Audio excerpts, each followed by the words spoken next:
Mowgli की कहानी। सालों पहले गर्मियों के मौसम में एक दिन जंगल में सभी जानवर आराम कर रहे थे। अच्छे से आराम करके शाम के समय भेड़ियों का एक झुंड शिकार के लिए निकला। उनमें से एक दारुका नाम के भेड़िए को कुछ दूर जाते ही झाड़ियों से बच्चे की रोने की आवाज सुनाई दी। भेड़िया जब झाड़ियों के पास जाकर देखता है, तब उसे एक बच्चा दिखाई दिया।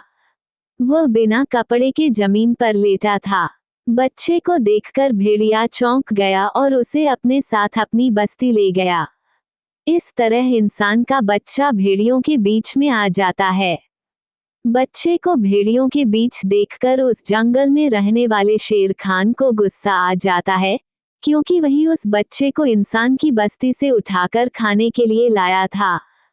भेड़िया अपने परिवार की ही तरह इंसान के उस बच्चे को भी पालता है। उसके परिवार में कुछ छोटे भेड़िए और उनकी मां रक्षा थी। रक्षा ने उस बच्चे को मोगली नाम दिया। मोगली को एक परिवार मिल गया और वह भेड़ियों को अपना भाई बहन समझकर उनके साथ रहना लगा। दारुका ने भी अपनी पत्नी रक्षा को बता दिया था कि इस बच्चे को शेर खान के नजरों से बचाकर रखना, क्योंकि वो बच्चे को खाना चाहता है। रक्षा इस बात का पूरा ख्याल रखती थी। वो अपने बच्चों और मोगली को कभी भी अपनी नजरों से दूर जाने नहीं देती थी।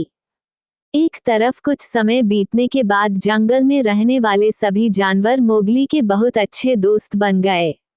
दूसरी तरफ शेर खान दूर से ही मोगली पर नजर गड़ाए रखता था। वह मोगली का शिकार करने के लिए उचित समय के इंतजार में था। भेड़ियों के झुंड का नेतृत्व एक बुद्धिमान भेड़िया कर रहा था। उस दल में बल्लू नाम का भालू और बघीरा नामक एक पैंथर भी था। सभी एक जगह एकत्रित होकर मोगली को लेकर बातें करने लगे। उनका कहना था कि हमें मोगली को भेड़िए की तरह ही पालना होगा। इस पर झुंड का सरदार अपने साथी बघीरा और बल्लू को बोलता है कि तुम दोनों मोगली को जंगल के नियम कानून सिखाओगे, साथ ही मोगली की रक्षा भी करोगे। इस तरह मोगली को जंगल में रहते रहते 1 साल बीत जाता है। मोगली धीरे धीरे करके बड़ा होने लगा और उसके बड़े होने तक बल्लू और बघीरा मोगली को सारे नियम कानून के साथ ही खुद की रक्षा करने का तरीका भी सिखा देते हैं। मोगली बड़े होने तक कई जानवरों की भाषा सीख जाता है। साथ ही वह आसानी से पेड़ों पर चढ़ना, नदी में तैरना व शिकार करना भी सीख गया। बघीरा ने मोगली को इंसानों द्वारा बिछाए फंदे और जाल से दूर रहने और जाल में फंसने के बाद उससे बाहर निकलने के तरीके सिखाए। एक दिन समूह में रहने वाला एक भेड़िए का छोटा बच्चा शिकारियों के बिछाए जाल में फंस जाता है। उस फंसे हुए भेड़िए को शेर खान खाना चाहता था। तभी शेर खान से पहले मोगली वहां पहुंचकर नन्हे भेड़िए को बचा लेता है। शेर खान को ये सब देखकर बहुत गुस्से आ जाता है। फिर शेर खान कुछ दिनों बाद मोगली को पकड़ने की कोशिश करता है, लेकिन वो उसे पकड़ नहीं पाता। गुस्से में शेर खान फैसला लेता है कि वो मोगली को पकड़ने के लिए बंदरों की सहायता लेता है। सारे बंदर जंगल के दूसरे हिस्से में रहते थे। वो सारे बंदर काफी खतरनाक थे। शेर की बातें सुनकर बंदरों का राजा मोगली को पकड़ने के लिए तैयार हो जाता है। बंदरों का राजा अपने सारे बंदरों को मोगली को पकड़ने का आदेश देता है। 1-2 दिन कुछ बंदर मोगली पर नजर रखते हैं और सही समय मिलते ही मोगली का अपहरण करके उसे घने जंगल से घिरे एक पहाड़ पर ले जाते हैं। मोगली सोच रहा था कि उसके पहाड़ में होने की बात बघीरा व बल्लू को पता चल जाए।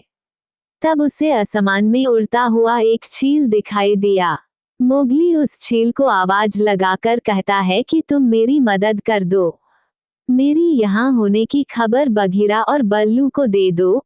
उन्हें कहना कि मुझे बंदरों ने यहाँ कैद करके रखा है।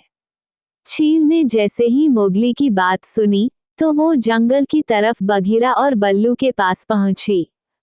बघीरा और बल्लू को मोगली की जानकारी मिलते ही वे को नामक अजगर से सहायता मांगने पहुंचे। शुरुआत में को सीधे बघीरा और बल्लू को मना कर देता है। फिर वे को मोगली के बारे में बताते हैं। मोगली के बारे में जानकर कौ उनकी सहायता करने के लिए राजी हो जाता है। सभी मोगली को बचाने के लिए निकल पड़ते हैं। शीघ्र ही कौ, बघीरा और बल्लू बंदरों के इलाके में पहुंच जाते हैं। वहां पहुंचकर तीनों छिपकर देखने लगते हैं। तीनों देखते हैं कि वहां सैकड़ों बंदर हैं। फिर थोड़ी देर बाद कौ कहता है कि अब मोगली को बचाने का समय आ गया है, चलो उसे बचाकर ले आते हैं। तभी तीनों बंदरों पर हमला कर देते हैं। बघीरा अपने पंजों से बंदरों पर वार करता है, जिसके दर्द से बंदर चिल्लाने लगते हैं। तभी कुछ बंदर बल्लू पर टूट पड़ते हैं। ये देखकर कौ अजगर आता है और बंदरों को पूंछ से मारने लगता है। उसके बाद बंदर डरकर भाग जाते हैं।